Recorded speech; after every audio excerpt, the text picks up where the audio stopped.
इसलिए संडे को आप लोगों ने एक व्यसन के बारे में सुना, और वो कौन सा व्यसन था आप लोगों को मालूम है? कौन सा था वो? जुआ को ही पहला नंबर क्यों दिया गया?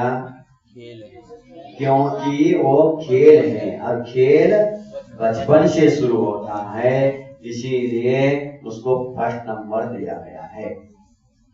अब जुआ खेल दिया, जुआ खेलने के बाद अगर जुए में वो हार गया, सारी संपत्ति चली गई, सारा धन गया, तो फिर उसके मन में बहुत बड़ा विकल्प हो जाता है, टेंशन आ जाता है। जो गया है धन, उसको प्राप्त करने के लिए वो फिर प्रयास करता है, लेकिन प्रयास करने के लिए पैसा नहीं है। गया हुआ धन कैसा वापस आए? तो इसके लिए अब दूसरा कोई कदम उठाता है, वो धन कमाने के लिए। क्योंकि धन लेकर के फिर जुआ खेलेंगे, फिर मिलेगा, ऐसा सोच करके वो दूसरा कदम उठाता है, और वह दूसरा कदम यानी दूसरा व्यसन है। कौन सा व्यसन होगा वो? समझदार हैं, समझदार हैं। चोरी व्यसन होता है। एक चोरी होता है। इंसान चोरी क्यों करता है? पैसा कमाने के लिए कहता है। चोरी किसको बोलते हैं? बिना पसीना बहाए बस धन लाना चाहिए, और उस धन से हम ऐश करें, इसलिए वो चोरी करने के लिए तैयार हो जाता है। वास्तव में शास्त्रों में लिखा है, रत्नकरण श्रावकाचार्य में भी लिखा है, निहितम वा पतितम वा अस्मतम वा, और तत्वा सूत्र में भी लिखा है, तत्वा सूत्र में लिखा है अदत्ता दानम स्तेयम। तो इसका अर्थ क्या है? रत्नकरण श्रावकाचार्य में कहते हैं समान प्रकार महाराज जी कि किसी की भी गिरी हुई वस्तु हो, रखी हुई वस्तु हो, अथवा भूल आपको देने के बाद वो भूल गया हो, उसको कभी भी उठाना नहीं चाहिए, क्योंकि उसके ऊपर आपका अधिकार नहीं है। जिसके ऊपर आपका अधिकार नहीं है, फिर भी उसको आप अगर उठाते हैं, लेते हैं, तो वो क्या कहलाएगा? वो चोरी कहलाएगा। अब चोरी के भेद भी बहुत सारे हैं। आज वीरापना तो लाने नहीं से, चोर बहुत कम है। डाका डालने वाले, लूटने वाले बहुत कम हैं। बड़े बड़े चोरी करने वाले, वो तो उनसे कभी हम लोग मिल जाते हैं तो उनसे कहते बाबा जी वो हमारा उद्योग है, वो काम है, हम तो चोरी करते ही हैं, हम उसको छोड़ नहीं सकते हैं। किंतु कुछ लोग चोर ऐसे होते हैं जैसे आप लोग चोर है क्या? नहीं चोरी करते हैं क्या? नहीं चोरी करते। बहुत अच्छी बात है। चोरी करते हो? नहीं। करोगे? नहीं। नियम लोगे? नहीं। मतलब क्या हो गया इसका? मतलब क्या हो गया? चोरी करते हो? नहीं महाराज, कभी नहीं चोरी करते, बिल्कुल करते ही नहीं, कभी नहीं चोरी करते। करोगे आगे? हमारा कभी नहीं करेंगे। नियम लोगे? बोलो ना, कभी नहीं लेंगे। मतलब चोरी करते नहीं, करेंगे नहीं, और नियम लेंगे नहीं। इसका मतलब मौका मिले तो छोड़ेंगे नहीं। यही है ना?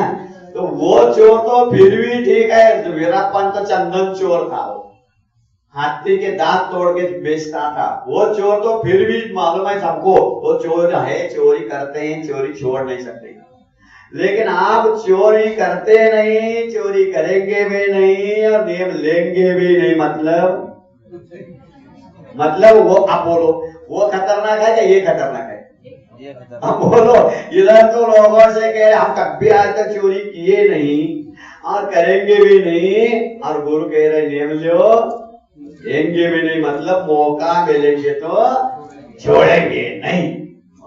अरे फिर ये डेंजर है, और ये बहुत ज्यादा डेंजर है, क्योंकि उनके ऊपर कोई विश्वास भी नहीं रहा, चोर है भाई, उनसे बच के रहते हैं।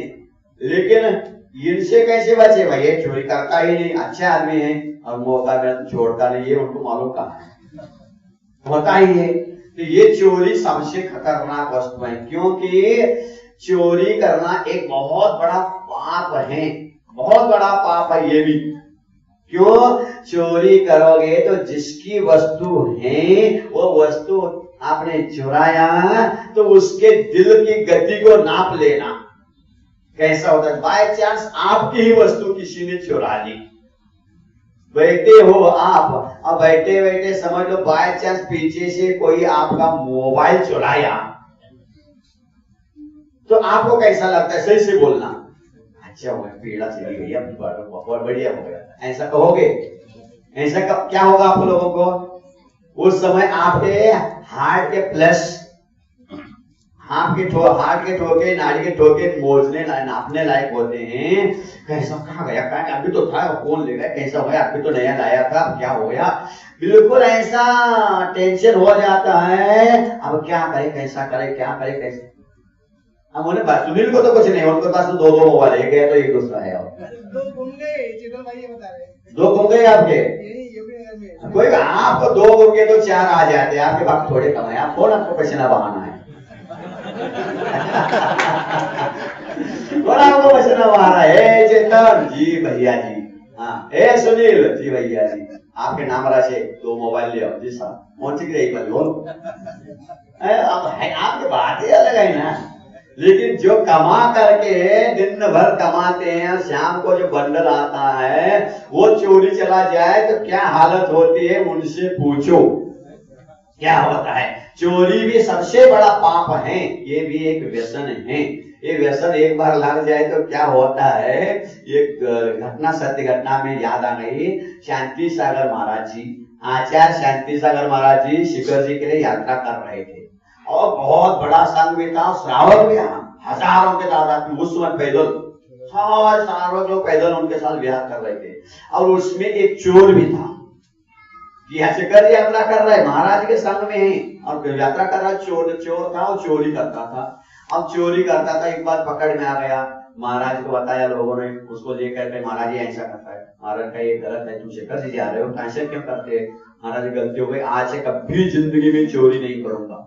नियम ले लिया उसने, जिंदगी में कभी चोरी नहीं करूंगा, नियम लिया और बिहार शुरू हो गया। लेकिन आदत जो पड़ी थी वो छूट नहीं सकी। अब क्या करे, बड़े हैरान हो, चोरी तो नहीं करने का नियम है लेकिन अब करे क्या, कैसे कर, मन ही नहीं लग रहा है। फिर उसने दूसरा रास्ता क्या अपनाया, चोरी नहीं करता था, इसके बैग में से उठाया, उसके बैग में धर दिया, उसका उठा के उसमें रख दिया, उसके वो काम शुरू कर दिया।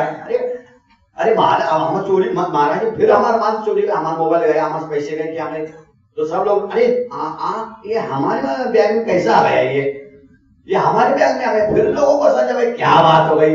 फिर उसको पूछा गया बुला करके, क्यों ये ऐसा करता है? जी महाराज आप आदत छोड़ नहीं रहे, इसलिए अब छोड़ने के लिए मैं ऐसा कर रहा। ये आदत एक बार पड़ गई ना, छूटती नहीं चोरी की। बहुत खतरनाक है चोरी करना भी। और चोरी करने में एक बार की बात है, हम इंदौर में थे और इंदौर में एक शराबी का फेमस है वहां के नाम से, जो कश्मीरा नाम की फेमस है, उसने एक बार हमसे कहा, महाराज जी चोरी करना पाप है, चोरी करना व्यसन है, हम भी जानते हैं, बहुत अध्ययन करे किया है हमने भी, हमें भी मालूम है, लेकिन मैं तो रोज चोरी करती हूँ, ये पाप है क्या पुण्य है, आप बताइए। पाप ही तो है। नहीं महाराज पूरा समझ लो पहला, मैं क्या चोरी करती हूँ, क्यों चोरी करती हूँ, फिर उसके बाद आप बताओ ये पाप है क्या पुण्य है। तो मैंने कहा क्या चोरी करती हो, कहाँ चोरी करती हो? मैं किसी के घर में जाकर डाका नहीं डालती हूँ, मैं और कोई ऐसी वस्तु चोरी नहीं करती, सोना चांदी वगैरह, लेकिन मैं इतना करती हूँ, मेरे घर में अपार संपत्ति, कोई संपत्ति कहीं करोड़ अरब संपत्ति है हमारे घर में, कोई चिंता नहीं मिला, लेकिन मेरा पति जो है वो नास्तिक जैसा, धर्म में वो रुचि नहीं है बिल्कुल। दान धर्म का नाम सुनते उनको बुखार आ जाता है, देना नहीं चाहता है, बहुत संपत्ति है लेकिन दान नहीं करता है। तो मुझे विकल्प होता है, मैं तो दान करना चाहती हूँ, तो मैं क्या करती हूँ, जब वो रात में घर में आते दुकान बंद करके जेब में जो पैसे लेके आते हैं वो ऐसे पैंट और शर्ट वगैरह निकाल करके टांग देते ऊपर, और वो जब सो जाते हैं तो सोने के बाद मैं धीरे से उठती और उस बंडल में से थोड़ा सा चुराती हूँ, चोरी करती हूँ, लेकिन मेरे माए को नहीं बेचती हूँ और कहीं नहीं, बस ले जाकर दान पेटी में डालती हूँ। अब ये चोरी है कि पाप है क्या पुण्य है? आप बोलो महाराज, बोलो भैया आप लोग, ये पाप है क्या पुण्य है? दोनों होता है, पाप भी और पुण्य भी। पाप और पुण्य दोनों कैसे हो? कभी भी कोई भी काम करो आप, चाहे धार्मिक कार्य करो या सांसारिक काम करो, प्रत्येक स्थान पर आपको ये पॉइंट लगाना ही है, ये पॉइंट लगाना ही है। कौन सा? Intention. What is your intention? आपके इंटेंशन से सब कार्य होता है जी। कोई हमने सुना था कहीं, एक मुनि महाराज बैठे हैं ध्यान करने के लिए धूप में, और कोई भयंकर का श्रावक आया और उसने सोचा देखो महाराज जी ने केस लोस भी किया है और कितनी गर्मी भी है, धूप में बैठे समय कर रहे, कितनी गर्मी है, फिर भी क्या होगा। बेचारे ने उसने क्या किया, अपना घर का शुद्ध घी ले आया, महाराज को थोड़ा सा सिर पे वो लगाया, ठंडा हो जाए महाराज का। महाराज समय में बैठे थे, वो घी लगा करके चला गया, पैर पड़ के सेवा भैया करके चला गया, और उस घी के गंध से 1-2 घंटे के अंदर चींटियां चढ़ गई, पूरे शरीर में चींटी चढ़ गई और वो काटने लगे। उतने में दूसरा एक व्यक्ति वहां से जा रहा था, उसने देखा ये नागा बाबा बैठा है, देखो धूप में कैसे बैठा है, और वो खा रहा था गन्ना, और गन्ना खाते खाते उसके छिलके उसके महाराज को फिर फेंका उसने, फेंका और गन्ने के स्वाद से सारी चींटियां उतर के नीचे आई, जो गन्ने को खाने लगी। अब बोलो किसको पुण्य और किसको पाप? किसको पुण्य और किसको? आप बोलो, जल्दी बोलो भैया। जिसने महाराज को चींटी नीचे उतारा उसको पुण्य लगेगा क्या पाप? और जिसने महाराज को चींटी चढ़वाया कटवाया उसको पुण्य लगेगा कि पाप? अब सोचो,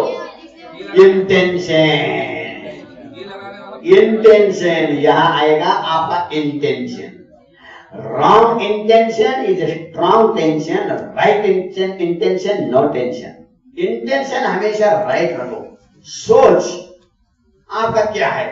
आप कर रहे चोरी लेकिन अपने माए को भी नहीं दे रहे, अपने के लिए शादी भी नहीं कर रहे, सोना भी खरीद नहीं कर रहे, कुछ नहीं। ये बात हम वहां से पैसे नहीं उठाएंगे और दान पेटी में नहीं डालेंगे तो यही पैसे परिग्रह के रूप में होगा। मेरा पति चाहिए नहीं करेगा, कोई पी भी सकता है, कुछ गला भी कर सकता है और किसी को भी दे सकता है, मिथ्या दृष्टि को भी दे सकता है। इसकी अपेक्षा उठा करके इसमें डालते तो ये हमारा चोरी है क्या? ये पाप है क्या पुण्य? आप बोलो भाई साहब। पुण्य है ना? पुण्य है ना? तो कल से आप लोग भी करेंगे पुण्य का काम। अब भैया तुम पैसा संभाल के रखा तुम्हारे, मैं तो कह दिया, मैं तो परमिशन उन्हीं लोगों का पुण्य है, लेकिन सबसे बड़ा पाप लगेगा आपने माई को भेजेंगे, माता पिता को भेजेंगे, या तो आपने साड़ी खरीद करेंगे, सोना खरीदेंगे तो पाप है। अभी उठा करके यहाँ दान पेटी, बहुत बड़ी दान पेटी रखी है, उसमें ला करके रख दे, डाल चलेगा। आपने जेब संभाल के रखना, हमने तो परमिशन दे दिया। तो बात चलो, अब दूसरी बात है, चोरी बहुत खतरनाक वस्तु है। अब चोरी किस किस की होती है, किस किस की हो रही है, इसके बारे में थोड़ा अपन समझ ले। चोरी भी 4 प्रकार की होती है, 5 प्रकार की वैसी होती है, लेकिन 4 प्रकार तो मुख्य है। द्रव्य, क्षेत्र, काल, भाव और भोग, इन 5 प्रकार की मुख्य रूप से चोरी है। उसमें भी 4 ही मुख्य मान लो। सबसे पहले द्रव्य की चोरी। द्रव्य की चोरी होती है, और द्रव्य की चोरी में भी 3 भेद होते हैं। द्रव्य की चोरी के भी 3 भेद बनाया। सबसे पहला द्रव्य यानी जानते हैं आप कितने प्रकार के द्रव्य होते हैं। द्रव्य यानी पैसा भी होता है, द्रव्य यानी वचन भी है, काय भी है, मन भी है, ये भी है। द्रव्य की चोरी, द्रव्य की चोरी के भी 3 भेद हुए, मन, वचन और काय। मन, वचन और काय के द्रव्य चोरी के 3 भेद हैं। मन की चोरी क्या है? मन को चुराना। मन को चुराना, सबसे बड़े चोर हमारे यहाँ कौन है? मन को चोरी करने वाले चोर कौन से हैं? तो हमारे आचार्य मांग तुंग ने भक्तामृत स्तोत्र में लिखा है, मन्यम वरा हरिहरा क्या लिखा बोलो? मन्यम वरा हरिहरा सिनायकेशु। भगवान आप ऐसे बड़े चोर हैं, हे प्रभु आदिनाथ प्रभु, मैं बुरी तरह से फंस गया यहाँ आकर के आपके दर्शन करके। क्यों? क्योंकि आपके पास आने से पहले दुनिया के सारी देव, जितने भी देव हैं, देवी देवता हैं, सबके पास मैं गया, सबको पूछा मैंने, लेकिन किसी ने भी मेरा मन नहीं चुराया। लेकिन आपके पास एक बार आया और आपने मेरा मन ही चुरा लिया, सारे देवी देवता मेरे छूट गए। ये बड़ा घाटा हो गया मुझे। ये विरोधाभास अलंकार में स्तुति कहलाती है। विरोधाभास अलंकार, मेरा मन ही चुरा लिया भगवान आपने। तो मन चुराना अच्छा है कि खराब है? भगवान ने भक्तों का मन चुराया। सबसे बड़ा आज वर्तमान में सबसे बड़ा चोर कोई है तो ये बाबा बैठे। आप एक बार उनके पास जा करके देखो, अभी रामटेक में एक बार श्रद्धा भक्ति से जाओ और एक बार अच्छी तरह से दर्शन करोगे तो ये बाबा सीधे एक बार मुस्कुरा करते ऐसे कर दिया ना तो दीवाना हो जाओगे, पागल हो जाएगा। सीधा तुम्हारा मन चुरा के पास रख लेते हैं, जा बेटा तुम्हें कहाँ जाना है। जब मन ही चुरा लिया बाबा ने तो धन और तन तो सब दे ही लेते, अब क्या बचा हमारे पास? तो मन चुराना तो ऐसे मन चुराना के संसार विषय के लिए, मोक्ष मार्ग में मन चुराने वाले भी होते हैं। तो मन की चोरी है एक हो गया, ये फिर भी ठीक है। किंतु वचन की चोरी भी होती है। वचन चोरी नहीं होती है? होती है वचन की चोरी भी। जैसे कि किसी के कोई भजन ले लिया और उसी के स्वर में अपन गा लिया। जैसे रविंद्र जैन का है, लता मंगेशकर का गाना ले लिया, उसी के जैसे आवाज बना करके बना कैसेट और बेचना शुरू कर दिया। ये वचन की चोरी भी होती है। अथवा कई जगह कई बार हमारे साथ भी हुआ ऐसा, लिखे हैं खूब और लिखने के बाद हम 24 तीर्थंकर की स्तुति भी लिखी है, बहुत अच्छी स्तुति, कम से 10 बार छप चुकी है। सबसे पहला स्तुति भी छपवाया हमारी स्तुति, इतनी छोटी सी किताब छपवाया था इंदौर में। 24 तीर्थंकर की स्तुति है वो, तो 24 परना स्तुति है और इतनी अच्छी स्तुति है। कई महाराज ने एक आरिका ने तो वो स्तुति देखा, बहुत अच्छा लगा, तो स्तुति अपने नाम से छपवाई, उसने अपने नाम से छपवाए। और बीच में क्या है, आचार्य विद्यासागर चालीसा भी उसमें हमने लिखा है, और उसमें आचार्य विद्यासागर के चरण का नाम हटा करके आचार्य बाहुबली सागर महाराज की चालीसा बना दी उसने, और उसमें से कुछ पंक्तियां हटा दी, क्योंकि हमने आचार्य को लिखा है ना फल ना फल या फल का रस नहीं पीते, मीठा नमकीन कुछ नहीं लेते, ये कुछ लिखा था, उसको उठा के फेंक दिया उसने, क्योंकि वो उनके गुरु सब करते हैं। सोते हो तुम बिना चटाई, ना खाते मेवन मिठाई, उसको भी उठा दिया, क्यों सब खाते हैं। तो ऐसे चोरी करते। और लास्ट में उत्तम मुनि चालीसा गावे विद्या गुरु को शीश नवा लिखा था, उसको भी वो अपने नाम लगा करके नकल करने की नकल करने के लिए अकल भी तो चाहिए, है ही नहीं। तो दूसरे के कृति को चोरी करके अपना नाम छापना ये भी चोरी ही है, और आज साधुओं में भी छुट्टी नहीं है, करते हैं। आचार्यों के बाद गाता लेते अपने नाम लग करके, अपने ठप्पा लगा कर माओ क्या सी, मतलब एक क्या बोलते हैं उसको, सर्वाधिक सुरक्षा। मतलब हमारे पूछेगा ना, इसमें से कोई एक अक्षर छाप नहीं सकते। आचार्य कुंद ने कभी सर्वाधिक सुरक्षा ग्रंथ में लिखा है कि समय सार मेरे पूछे बिना कोई छापेगा नहीं, इसलिए लिखा है, समन पत्र लिखा है। फिर उनकी गाथा लेकर आपने कैसे बनाया?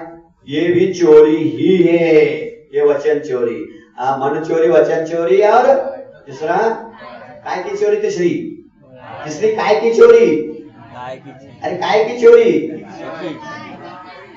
काय की चोरी, शरीर की चोरी, ये भी चोरी होती है, होती कि नहीं? आज किसी को किडनैप करके ले जाना, उठा करके ले जाना, जैसे रावण ने सीता को ले गया था। रावण ने सीता के तन को तो चुराया, लेकिन मन को नहीं चुरा पाया। सीता के मन को राम ने चुराया और रावण ने तन को चुराया। तो मन को चुराना श्रेष्ठ है कि तन को चुराना? मन को चुराना क्या है? तो ये तन की चोरी कहलाती है, ये भी पाप ही है। होता है आज ये भी बहुत होता है अस्पताल में, नर्सिंग होम में, और वो नर्सों को थोड़ा सा पैसे दोगे तो आपको लड़का चाहिए तो किसी के लड़के को उठाकर चुड़े देंगे, इसमें तो होता है कि नहीं सर? बहुत पेपरों में आ जाता, हो जाता। छोटा बच्चा है, बच्चे भी कुछ मालूम नहीं है कौन माता कौन पिता, उठाया सोया उसको ले जाए, उसको इधर कर दिया, क्या समझोगे आप? हो जाता है ऐसा। ये भी तन की चोरी है, ये मन वचन काया है, द्रव्य चोरी में आ गए। उसके बाद अब क्षेत्र की चोरी, क्षेत्र की चोरी भी बहुत जगह हो रही है। जैसे मंदिर के मकान है, मंदिर की जगह है, वो अपने किडनैप कर लेना, हरण कर लेना, अपने नाम से कर लेना, ये क्षेत्र की चोरी है। अथवा मंदिर में घर में करने वाले काम मंदिर में आकर के करना, ये भी क्षेत्र चोरी में आएगा। आता है क्या नहीं? ये तो महिलाओं में ज्यादा चलता है। घर में जो बातें करना है वो आकर के मंदिर में चार चौकी मिल गई ना, बस आराम से बातें करते बैठ जाओ। ये क्षेत्र की चोरी है। उस क्षेत्र में वो काम नहीं करना था, आपने कर लिया, ये क्षेत्र की चोरी में आएगा। और उसके बाद आता है काल की चोरी, ये बहुत खतरनाक है। अब सुन लो काल की चोरी क्या कहलाता है। कितने बड़े चोर बैठे हैं हम लोग यहाँ, समझ लो कितने बड़े चोर है। कल ही तो भैया ने बताया है, हमारे पारस भैया ने, जब गुना में सुधासागर जी पहुंचे, चातुमा स्थापना कल होने वाला है, तो आज महाराज जी ने श्रावकों का चातुमा स्थापना करवाया। श्रावकों का सबको हाथ उठा करके नियम दिलवाया, बोलो मैं तो एक कमरे में कहीं भी बैठ के चातुर्मास कर सकता हूँ। मैं चातुर्मास करने तुम्हारे यहाँ नहीं आया हूँ, मैं तुम्हारा चातुर्मास कराने आया हूँ। जाना साधु चातुर्मास करने नहीं आता, वो कहीं भी एक जगह कर सकता है, लेकिन यहाँ आए हैं तो आपका चातुर्मास कराने के लिए आए हैं। सुधासागर यही कहा, चातुर्मास कराने मैं आया हूँ, मेरी चातुर्मास की चिंता मत करो, मैं आपकी चातुर्मास कराने आया हूँ। क्योंकि आज तक आप लोगों का चातुर्मास नहीं हुआ। चातुर्मास कैसा करना चाहिए? अब महाराज ने नियम दिया, जब तक मैं इस नगर में रहूंगा तब तक धार्मिक हर कार्य में आपको शामिल होना है। बाहर गए तो बात अलग है, गांव में हो तो हर कार्य में आपको शामिल होना ही है। और इतना बजे दुकान बंद, इतना बजे दुकान चलो, ये नियम पहला सबको दिलवाया महाराज ने। और पहले का चातुर्मास स्थापना के पहले सब लोग एक एक नारियल अपने अपने घर से ले आना, और अपने हाथ में नारियल लो और ये बोलो, बाद में नारियल चढ़ाओ, नहीं तो मैं जा रहा हूं। श्रावकों का चातुर्मास भी होता है। अब महाराज को लाके बिठा दिया, और महाराज के प्रवचन भी नहीं, क्लास में भी नहीं, सेवा में भी नहीं, हार देने भी नहीं, हार देखने में भी नहीं, महाराज हार जा रहे तो रास्ते में व्यवस्था में भी नहीं है। हमारे महाराज चातुर्मास कर रहे, बहुत जोरदार चातुर्मास हो रहा है, तुम क्या फायदा ले रहे हो उसका? तुम्हें क्या लाभ हो रहा है? बोलो, आपको कुछ हो रहा है? नहीं, हो गया होता है, वो दे दिया पैसे। नहीं, ऐसा नहीं भाई साहब, आपको भी अब काल की चोरी का दोष लग रहा है।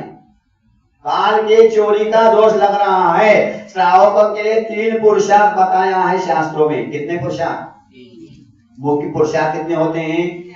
4 पुरुषार्थ होते हैं। सबसे पहला धर्म पुरुषार्थ, अर्थ पुरुषार्थ, काम पुरुषार्थ, और लास्ट में मोक्ष पुरुषार्थ। ये 4। तो मोक्ष पुरुषार्थ साधु के लिए होता है, बाकी धर्म पुरुषार्थ भी साधु करेंगे, लेकिन श्रावकों के लिए धर्म, अर्थ और काम, ये 3 पुरुषार्थ है। धर्म को सरकार भी इस बात को मानती है, लेकिन आप नहीं मानते। सबसे पहला धर्म पुरुषार्थ, सवेरे उठते ही क्या करना है आपको? कितने देखो सावधानी से सुनिए आप, आपके पास पुरुषार्थ कितने हैं? 3। और समय कितना है? 24 घंटा। 24 घंटे ना आपके पास? एक दिन में कितने घंटे होते? 24 घंटे। और पुरुषार्थ कितने हैं आपके पास? 3 पुरुषार्थ। अब डिस्ट्रीब्यूट करो, उसको डिस्ट्रीब्यूट करो, जल्दी बोलो। 8 8 8। ठीक है, ठीक है, जम गई बात। अब सवेरे उठते पहला कौन सा पुरुषार्थ? धर्म पुरुषार्थ। धर्म पुरुषार्थ के लिए 8 घंटे देना चाहिए, और जो धर्म के लिए 8 घंटा नहीं देता है वो धर्म के समय का चोरी कर रहा है। लो, आप चोर बैठे हैं ना, बोलो आप चोर है क्या? नहीं सब लोग हो तो करो कम से कम, है तो है कहने में क्या? जबकि सोच लो इस बात को, ध्यान से सुनो, 8 घंटे आपको धर्म करना है, करते हो आप लोग? जबकि अर्थ पुरुषार्थ, धर्म पुरुषार्थ के बाद अर्थ पुरुषार्थ, अर्थ ने पैसा कमाना, सरकार भी इस बात को मानती है 8 ही घंटे की ड्यूटी होती। बोलो, सर्विस करने वाले कितने घंटे की ड्यूटी करते हैं? क्यों सवेरे से शाम तो 12 घंटे की करो ना? नहीं, सरकार कहती है, इस बात को मानती है, जैन सिद्धांत सरकार ने अपनाई है। नहीं, 8 घंटे माल का ड्यूटी है धन कमाने के लिए। सर्विस करोगे, तुम्हें 8 घंटा सर्विस करो, पैसा लेके जाओ। 8 घंटे धन कमाने के लिए दिया है, देना चाहिए और देते भी है, सरकार के पास जेब भी है। उसके बाद 8 घंटे जो आपने कमाया है उसका चेली तो करो, खाओ पियो सो सब आनंद लो। 8 घंटा उसको भोगने के लिए, धन कमाया उसको भोगने के लिए 8 घंटे, धन कमाने के लिए 8 घंटे, और बचे कितने वो किसके लिए? बोलो, क्या करते हो आप लोग? सही बोलना, झूठ बोले का हुआ काटे। कितना बड़ा पाप है देखो। अरे किसी डाकू के घर में डाका डालना, पापी के घर में चोरी करना, ये बड़ा पाप नहीं है, किंतु एक साधु सज्जन पुरुषों के यहाँ घर में डाका डालना, चोरी करना बड़ा पाप है। कहीं कोई रेलवे स्टेशन पर, बस स्टेशन पर किसी का जेब काटता है, सोच लो। अब कोई पूजन करने मंदिर में आया और कपड़े उतार करके रखा है, अब धोती दुपट्टा पहन के पूजन अभिषेक कर रहा है, अब उसके जेब में से पैसे निकालो, कौन सा सबसे बड़ा पाप है? बोलो जल्दी हैं? कपड़े निकाल करके जो बेचारा पैंट बाहर से आया है, पैंट से निकाल कर रखा, धोती दुपट्टा पहन के अभिषेक पूजन कर रहा है, अब उसका जेब कोई काटता है, जेब में पैसे लेता है, तो कितना बड़ा पाप है कि नहीं? क्योंकि आपने धर्मात्मा के यहाँ से चोरी करी है, तो ये सबसे बड़ा पाप है। उसी प्रकार धर्म के लिए तुम्हें जो 8 घंटे दिए गए हैं, उसमें से आपने चोरी करके अर्थ पुरुषार्थ के लिए और काम पुरुषार्थ में लगाया, कितना बड़ा पाप है, सोच लो। है क्या नहीं? चोरी तो मानोगे क्या? नहीं मानोगे? मानना ही पड़ेगा आप किसी भी हालत में। जबकि करना चाहिए था क्या? अरे हमारे महाराज जी आए हैं तो दुकान कम खोलेंगे, आप हम सब बिजनेस कम करेंगे, पहला वहां सा समय निकाल करके इसमें लगाना आना चाहिए था, लेकिन इसी में चोरी करके वहां लगा रहे हो, कितना बड़ा पाप है, सोच कितना बड़ा चोरी का पाप है।